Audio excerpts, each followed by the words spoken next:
Hello, I'm Dr. G. Ramesh, Senior Consultant Cardiologist at Yashoda Hospitals, Hyderabad. Today I'm going to talk about heart disease prevention, particularly in lieu of obesity. So, multiple risk factors for heart diseases such as diabetes, hypertension, obesity, smoking, alcohol intake, sedentary habits. One of the most common risk factors is obesity. Obesity generally increases the risk of having a heart disease by at least 3 times. It is as bad as having a diabetes also. So, if you are obese, by obesity I mean all of us have a certain body mass index based on our height and weight. If your body mass index is more than the normal, you can classify obesity from mild to moderate to extreme obesity. If you are having extreme obesity, the risk is 5 to 7 times the normal non-obese patient.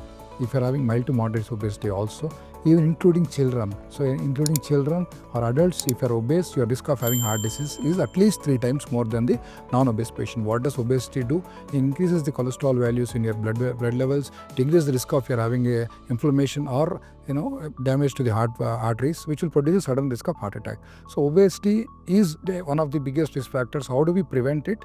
There are 2 things which you have to do. One, you should have a proper diet. The guidelines tell us you should have 5 to 6 servings of fruits and vegetables per day. Most of us don't even take 1 serving of fruits and vegetables. Have lots of fruits and vegetables.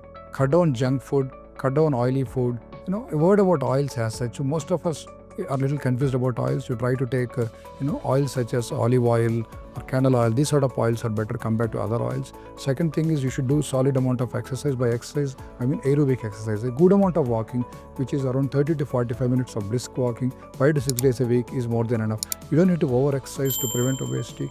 So one is good exercise. Second is proper diet.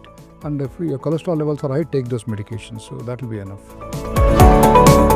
If you found this video useful, like, comment, and subscribe for more health updates.